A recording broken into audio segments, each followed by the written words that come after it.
My best friend borrowed my car, then completely changed everything when I tracked it. So this all started on a Tuesday, normal, boring Tuesday, and I was just chilling at my apartment, scrolling through my phone when my best friend, Marcus, hits me up with this weirdly casual request. He texts, "Hey, can I borrow your car for a few hours? Just gotta run some errands." Now, normally I'd be like, "Yeah, sure, why not?" Marcus and I have been friends since middle school. We've shared everything: video games, snacks, even a couple of dumb life decisions that almost got us into trouble. But there was something in his tone this time. Casual, yes, but almost too casual. Like he wasn't mentioning why he needed the car. Still, I shrugged it off. "Sure, man," I texted back. "Just don't scratch it or get it towed." He replied instantly, as if reading my mind.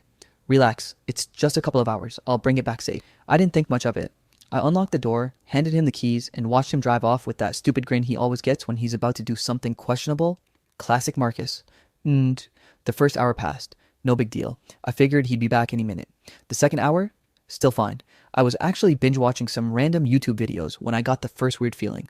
Maybe I was overthinking it, but I felt this weird pit in my stomach. Like, why is he taking so long? By the third hour, I was starting to feel nervous. I called him, straight to voicemail, texted him. No reply. Even his social media showed no activity. This was not unlike him. Marcus is the guy who responds to memes in seconds, who calls you back instantly even when he's at work. I tried not to panic, but then I remembered my car has one of those GPS tracking apps installed. You know, the ones people usually mock as paranoid. Yeah, apparently that paranoia just saved me a lot of unnecessary worry. I pulled up the app and my heart sank. The car wasn't where it was supposed to be. It was far from my apartment. Like, in a part of town I never go to, in a neighborhood I'd only ever heard about in warnings from coworkers. Dark streets, flickering streetlights, buildings that looked like they were held together by duct tape and hope. The kind of place where if someone offered you directions, you'd nod politely and then pray you made it out alive. I stared at the little map on my phone, thinking maybe it was a glitch. But no, the icon moved slightly every few seconds, exactly how a car would move. My stomach dropped. "Marcus, what the hell are you doing?" I muttered under my breath. I immediately grabbed my keys and wallet and ran out the door. The walk to my car usually takes 5 minutes from my place, but my legs were moving like jelly, fueled by sheer panic and disbelief. I couldn't understand it. Marcus isn't a criminal, or at least I didn't think he was. He's the guy who once panicked because he accidentally jaywalked and saw a cop car 5 blocks away. Yet here I was, tracking my car in a neighborhood that screamed trouble. As I walked, my mind went through every possible scenario. Maybe he got lost. Maybe the car broke down. Maybe he stopped somewhere to grab food and forgot to tell me. No. None of those made sense. None of them justified the location. And there was this gnawing fear that whatever he was doing, he didn't want me to find out. By the time I reached the street, my phone buzzed again. The little icon was parked outside a building with peeling paint and a flickering neon sign. The street smelled like damp concrete and gasoline, with a hint of something rotten in the air, the kind of smell that makes you second guess every decision that led you here. I froze at the corner, trying to calm myself. I thought about calling the cops, but I didn't want to escalate things too quickly. Marcus was my best friend. I had to hear his side before anything got out of hand, so I took a deep breath, gripped my keys like a lifeline, and started walking toward the car. And then I saw it. The car was right where the app said it would be. But what I saw next made my stomach drop into my shoes. There was someone else standing near it, leaning casually against the hood like it was their own car, and that someone was definitely not Marcus. I slowed my pace, trying to make sense of what I was seeing. Was it a friend of his? Some random stranger? My brain raced through every possibility, each one worse than the last. And as I got closer, the figure turned slightly. It wasn't just a stranger leaning on my car, it was someone I knew. Sort of. Someone from my neighborhood who I thought had moved away months ago. But before I could process that, movement inside the car caught my eye. The driver's seat was empty, but the passenger side, papers, bags, and something else. Something that made me stop dead in my tracks. I couldn't believe what I was seeing. My own car, my personal space, had somehow become a stage for whatever the hell this was. The combination of fear, confusion, and sheer disbelief made my head spin. And then, as if on cue, my phone buzzed again. This time, a message from Marcus. Just one line. "You're going to want to see this. Don't freak out." I stared at the screen. My heart was pounding so hard I was sure everyone on the street could hear it. My hand shook as I gripped the phone tighter. What had started as a simple favor, just lending my car for a few hours, had turned into something I couldn't even begin to understand. I didn't move for a few seconds, just staring at the car, the shadowy figure, and the strange scene unfolding in front of me. My brain screamed at me to run, to call someone, to do anything. But I was frozen. Part of me wanted to confront Marcus immediately. Part of me wanted to hide and call the cops, and part of me just wanted to disappear. And that's when I realized I couldn't believe what I saw when I got there. Everything I thought I knew about my best friend, about trust, about lending someone a car, it was all about to be turned upside down. I didn't even wait for Marcus to explain himself when I finally caught up to him. My car was sitting there like a time bomb in the middle of a sketchy street, and there he was, leaning against it, pretending nothing had happened. His smile faltered when he saw me storming toward him, keys in hand, phone still tracking every move. "Yo, what's up, man?" he said too casually, like he didn't have a damn clue why I was sweating bullets. I didn't even bother with pleasantries. "Where the hell have you been? You've been driving around for hours, my calls don't go through, and I tracked the car to, this place?" I gestured vaguely at the flickering neon signs and the general aura of sketchiness surrounding us. He shrugged, that infuriating grin still there. "Chill, man. Just had some errands. Nothing crazy." "Nothing crazy? My tracking app says otherwise," I snapped, pulling up my phone to show him. The little map icon pinged across the screen, zigzagging across neighborhoods I would never voluntarily go to, stopping at places that screamed, "Bad idea." Marcus leaned forward to see the screen, squinting, and then he straightened up, crossing his arms defensively. "Dude, you're blowing this out of proportion. Just let it go. I wasn't doing anything bad." That's when I noticed it. Every single movement, every stop, every little detour was etched into my phone. And they weren't small detours. These were purposeful stops, and not the kind of stops someone makes to pick up groceries. One stop was near a warehouse district that looked abandoned. Another was by a convenience store at 2:30 in the morning. And the last one, well, it wasn't even a proper stop. It was more like a pause in the alley behind a building with boarded up windows. My stomach dropped. "Marcus, what were you really doing?" I asked, my voice shaking. He looked away, just for a second, and that's all it took. I could see the hesitation, the lie forming, the weight of something he hadn't told me. He opened his mouth, closed it again, and finally muttered, "Look, it's complicated." "Complicated?" I echoed incredulously. "It's my car, man. Complicated doesn't even begin to cover it." I couldn't believe it. Marcus, my best friend, the guy I trusted more than anyone, was hiding something from me. And judging by where the tracking app had taken my car, this wasn't just about errands. Not even close. Determined to get answers, I decided to dig deeper. I pulled out my laptop when I got home, connecting to the car's onboard system through the tracking app. It had history logs, timestamps, routes, even locations of unusual stops. I went through every single entry, and the more I looked, the more my trust started cracking. There were trips I couldn't explain, late night drives to areas I had never seen Marcus go to, stops at shady parking lots, and once near a strip of abandoned warehouses. At first I told myself maybe it was innocent. Maybe he was helping someone. Maybe there was a good explanation, but the pattern was too obvious. It wasn't a one-time thing. It wasn't random. And then came the strangest discovery. Tiny pieces of evidence left in the car that weren't there before. A crumpled fast food receipt with a date and time matching one of the late night stops. A forgotten glove, definitely not his size. And worst of all, a small plastic bag with white powder in it. My mind immediately raced to the worst case scenario. I didn't want to believe it, but this was beyond reckless. I confronted him again, this time at his apartment. I walked in, phone in hand, showing him every movement, every stop, every little clue I had pieced together. "Marcus, what the hell is this?" I demanded. He went pale, and for a moment, I thought I had finally hit the truth. But instead of confessing, he panicked. Okay, you're overreacting. Just calm down. I can explain." "Explain?" "Explain driving my car all over the city in the middle of the night, making stops at places you can't even tell me about, and leaving stuff like this in my car?" I said, holding up the bag. He flinched, but didn't speak. He just looked at me, eyes darting around, like he was calculating how much he could tell me without completely unraveling everything. I knew then that I had been wrong about Marcus. I thought I knew him. I thought lending him my car was harmless, but this was a side of him I had never seen. The following days, I started following the tracking logs obsessively.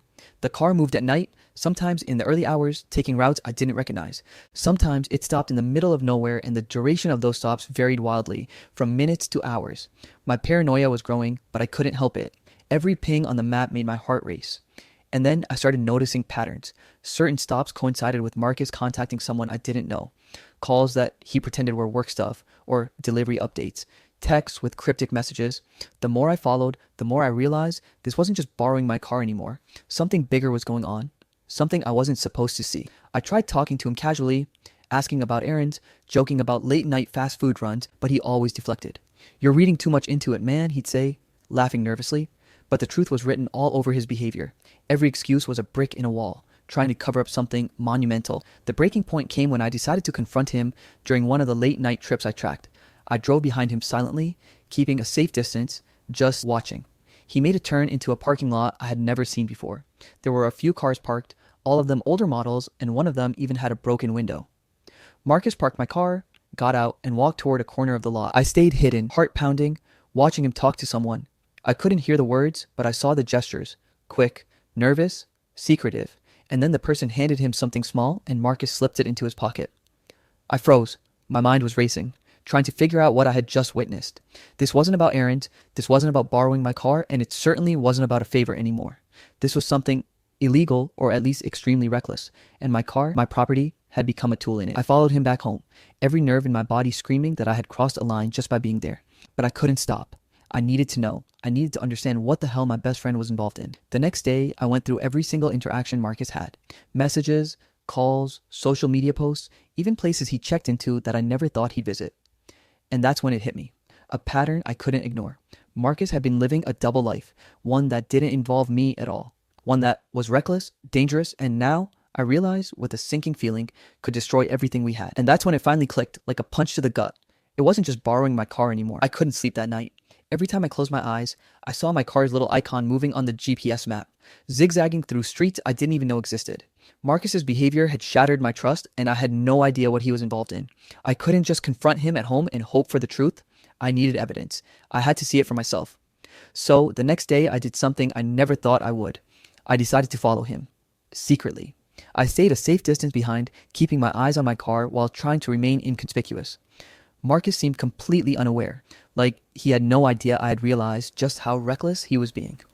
The first stop was a small cafe tucked into an alleyway, the kind of place that looked innocent from the outside but reeked of secrecy. Marcus parked, grabbed a small backpack from the passenger seat, and walked inside. I lingered outside, pretending to check my phone, heart pounding. A few minutes later, he came out, but he wasn't alone. There was a woman with him, someone I hadn't seen before, and the way they exchanged something, slipping a small envelope between them, made my stomach twist. It was subtle, but I saw it. My hands clenched on the steering wheel. This wasn't about borrowing my car, not even close. As we drove, I replayed everything I'd noticed about Marcus over the years. At first, none of it seemed suspicious. He was loyal, funny, a guy who'd never hurt a fly. Or so I thought. But looking back now, certain moments made sense in a new, darker way. Like the time he borrowed my money for an emergency and was cagey about what it was for. Or the strange late-night phone calls I never paid much attention to. The ones where he would duck into corners to talk. And there was that period in college when he suddenly disappeared for days, saying he had work to do, yet avoiding every friend who asked questions. I trusted him, thinking he had his reasons. Now, it all felt like pieces of a puzzle I didn't want to see. Marcus pulled into another lot. This one abandoned except for a few beat-up cars. He got out and motioned the woman inside. I parked a block away, heart hammering, trying not to be seen. The woman handed him a small black box this time, and I swear if looks could kill, I would have frozen on the spot. Everything was worse than I had imagined. My car had become a part of whatever scheme he was involved in. I couldn't figure out exactly what it was yet, but it wasn't just borrowing a car anymore. It was a tool in something dangerous. Finally, he got back in the car and drove off. I followed, trying to stay calm, but I was shaking. The way he glanced around every few seconds, the nervous way he held the wheel, made it clear he wasn't just out running errands. He was hiding something, and I was starting to realize just how far it went. By the time he parked near his apartment, I had made a decision. I had to confront him. Right then and there. I couldn't keep following him, pretending I was oblivious. My hands were still shaking as I approached him. "Marcus," I said, trying to keep my voice steady, "we need to talk. Now." He turned slowly, a smile that didn't reach his eyes. "About what, man? I've been honest with you." "Honest? Honest about what? About borrowing my car and turning it into whatever this is?" I gestured vaguely at the street, trying not to sound hysterical. "I've been tracking it, Marcus. I've seen the stops, the people you meet. What the hell are you doing?" He laughed nervously, rubbing the back of his neck. "You're reading too much into things. I needed to run a few errands, okay? Nothing shady." "Nothing shady," I said, my voice rising. "I saw you exchanging envelopes, meeting people in alleys, stopping at abandoned lots. Nothing shady, really?" Marcus took a deep breath, trying to calm me. "Look, it's complicated. I didn't want to drag you into this." "Complicated?" I echoed, incredulous. "It's my car, Marcus. This affects me too. And all this time I thought I could trust you." He shook his head. "I said I didn't want to drag you into this. It's not what you think. None of it involves you. I'm trying to handle it on my own." That's when I realized the horrifying truth. I didn't know my best friend at all. Every shared memory, every late night hangout, every stupid college adventure, maybe he had been leading a double life the whole time. And now it was clear that my car, my trust, and possibly my safety were at risk. "I can't just let this go," I said, trying to keep my tone calm but firm. "You've been reckless, Marcus, and I need the truth. Right now." He leaned back, crossing his arms, a defensive smirk appearing. "You don't get it. You really don't. If I tell you, it could ruin everything. It's bigger than you, bigger than me, bigger than this car." I felt my chest tighten. Bigger than me? Bigger than us? "Marcus, I'm your best friend. That's supposed to mean something, but you've been hiding everything." He opened his mouth, hesitated, and then said something that made my blood run cold. "You're not ready for the truth. You can't handle it." That hit me harder than anything. My own friend, the guy I trusted more than anyone, was deciding I wasn't worthy of knowing what was going on. And the thought of that secrecy, that control, made me angrier than I've ever been. I took a step closer, gripping the edge of my car. "Try me," I said. He shook his head, giving a half smile that was more like a warning. "I'm serious. This isn't just about a favor anymore. If you push, you won't like what you find out." I froze for a second. He was right. Whatever he was involved in, it wasn't just a harmless game or a prank. But the problem was, I couldn't stop myself. I couldn't just walk away. Not when I had already seen the trails, the stops, the exchanges, the proof that something was deeply wrong. I wanted answers. I needed them. And that's when I realized I was about to step into a world I wasn't prepared for. I didn't know what Marcus was hiding. I didn't know the lengths he would go to protect it. And I had no idea how much danger I was putting myself in just by following him, asking questions, wanting the truth. But one thing was certain. I knew I couldn't just let this go. I had no idea what I was walking into next. The next morning, I woke up with a pounding headache, the kind that comes from staring at a ceiling all night while your brain replays every possible nightmare scenario. My phone was buzzing with notifications, texts from friends, missed calls, a few emails, but I barely looked. My first thought, the car. It wasn't just borrowing a car anymore. That realization was heavy in my chest, like a stone I couldn't shake. Marcus had been secretive, evasive, reckless, and I had no idea how deep it went. I grabbed my keys and ran to check the car. When I got outside, my heart sank. The car was gone. Not in the usual spot, not parked somewhere nearby, completely vanished. I froze. My stomach twisted. Gone. My best friend, my so-called trustworthy friend, had borrowed my car and now it was missing entirely. I called Marcus. No answer. Texted him. Nothing. I checked the tracking app. It was offline. My mind raced through every possibility. Stolen, accident, or worse. I ran down the street, scanning for any sign of the car. And then it hit me. I didn't just feel panic. I felt betrayal. Every hour, every lie, every evasive answer came rushing back. Marcus hadn't just hidden minor things from me. He had hidden a side of his life I never could have imagined. I contacted a few mutual friends hoping for some clarity, some insight. Everyone had seen Marcus acting oddly over the past few weeks, but no one had pieced it together. Some brushed it off. Some admitted they felt something was off. My circle of friends was small, tight-knit, and now it was starting to feel like a network of secrets, half-truths, and suspicion. Then came the calls from family. My parents weren't angry. At least not yet, but they were worried. "Is everything okay with Marcus?" my mom asked. "You look stressed." I couldn't tell them the truth. I didn't even have the full story. How could I explain that my best friend had taken my car on a mysterious errand spree, that it was now missing, and that I had no idea if it was involved in something illegal? The next few hours were a blur.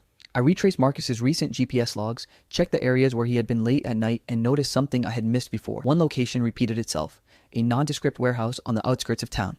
The same place where my car had spent hours parked at night. I decided to go there, alone. The streets were empty, the air thick with a mix of gasoline and damp concrete.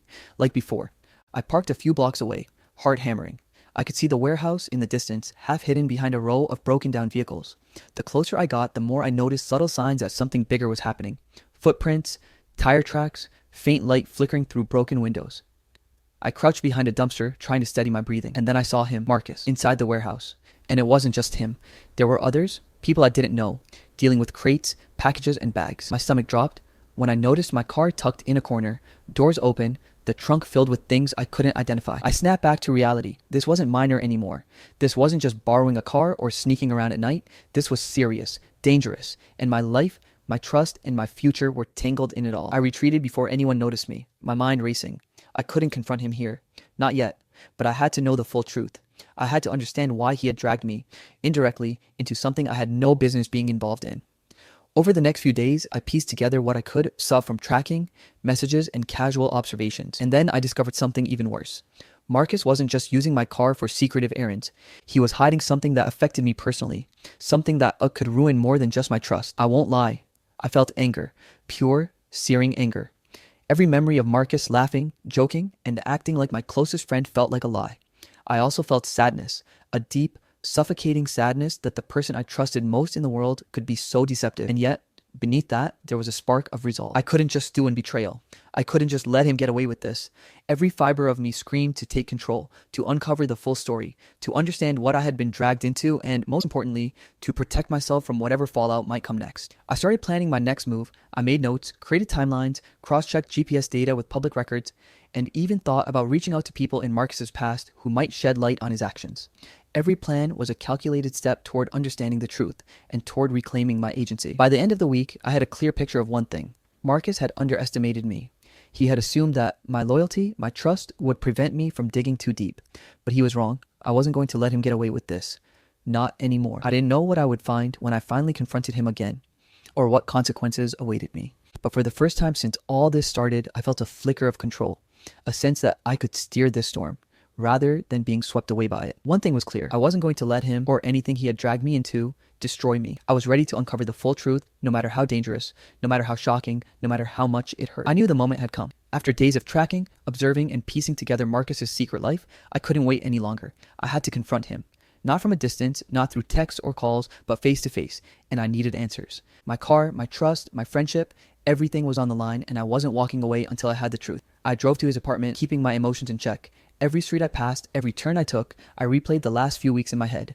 The late night drives, the abandoned lots, the envelopes, the packages, the people I didn't know. All the little signs I'd ignored before suddenly made sense, and now I was about to demand clarity. When I arrived, Marcus was leaning against the car again, smirking like he'd been expecting me. But this time, I wasn't playing around.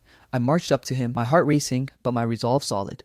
Marcus, we need to talk. Now. He straightened, a flicker of nervousness crossing his face for the first time. You really want to do this here? Yes, I said firmly. All of it.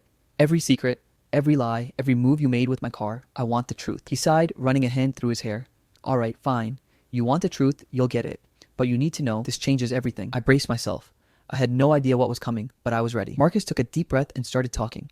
Hesitantly at first, then with a rush of confession that spilled out faster than I could process. My car wasn't just borrowed for errands.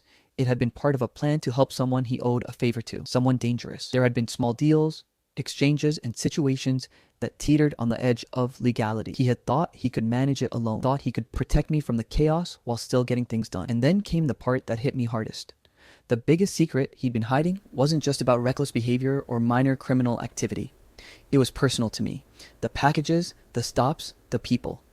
They were tied to someone I had trusted in my life, someone close to me, someone who had betrayed me long before Marcus had ever entered the picture. He had been protecting me from a truth I wasn't ready to face, a betrayal that went deeper than I could have imagined, one that involved lies, manipulation, and the kind of deceit that could destroy everything I thought I knew about my world. I stood there, stunned, my mind racing. Everything, Marcus's evasiveness, the late night trips, the secrecy, suddenly made sense. He hadn't been reckless just for the thrill. He hadn't been hiding things because he was careless. He had been carrying the weight of protecting me from a reality I wasn't prepared for. But understanding didn't make it any easier. I was angry. Furious, in fact. Furious that he had lied to me, involved my car, and pulled me into a web of deception without telling me. Furious that I had doubted myself, my instincts, and even our friendship. And yet, beneath all that anger, there was relief. Relief that I finally knew. Relief that the pieces of the puzzle were finally coming together. I stepped closer, voice trembling with emotion. Marcus, why didn't you tell me? Why involve my car at all? You could have asked me for help, for advice. You didn't have to drag me through all of this. He looked down, shame flickering across his face. I wanted to, I really did. But once it started, I thought I could fix it on my own. I didn't want you to get hurt, to get involved in something dangerous. I made a choice, and I see now it was the wrong one. For a long moment, we just stood there, the silence heavy between us. I could feel my anger, my hurt, my confusion, but also the bond we had shared for years. It wasn't easy to reconcile the friend I knew with the secrets he had been hiding, and yet there was something honest in his confession, a vulnerability I hadn't seen before. Finally, I spoke. I don't know if I can ever fully trust you again, but I get it. I understand why you did what you did, and maybe that matters more than anything else right now. He nodded, relief washing over his face. I'm sorry, man. I really am. I should have trusted you enough to tell you everything from the start. I see that now. We talked for hours, piecing together every move, every decision, every hidden detail. I asked questions. He answered them honestly this time. And as the night went on, something shifted. The anger, while still there, softened. The betrayal, while still stinging, started to make sense in the context of loyalty, protection, and fear. By the end of the conversation, I had clarity. Marcus's actions had been reckless, yes. They had endangered my property, my trust, and potentially even my safety. But they had also been driven by a desire to protect me from a deeper danger, a betrayal I wasn't ready to face. We reached an understanding, fragile, tentative, but real. He promised transparency from now on, no more secrets, no more reckless actions involving my car or my life. I promised to be more vigilant, to hold him accountable, but also to recognize that sometimes loyalty comes with complicated choices. As I drove home that night, I reflected on everything that had happened. I realized that trust is fragile, but it can be rebuilt with honesty and accountability. I realized that friends can make mistakes, even dangerous ones, but their intentions can still hold value. And I realized that sometimes the people we think we know best have hidden depths we may never fully understand. Depths shaped by fear, loyalty, and love in their own messy way. By the time I pulled into my driveway, I felt a strange sense of closure. Not everything was perfect. Not all the scars had healed, but the reckoning had come. The truth had been revealed, and I had confronted the chaos head on. I parked my car, locked it, and sat there for a long moment, thinking. Lessons had been learned, trust had been tested, betrayal had been faced, and while some friendships might never fully recover, I knew I had grown too. And as I finally stepped inside, I thought to myself, quietly but firmly, sometimes you have to walk through fire to see what's truly real. And that night, I finally saw it.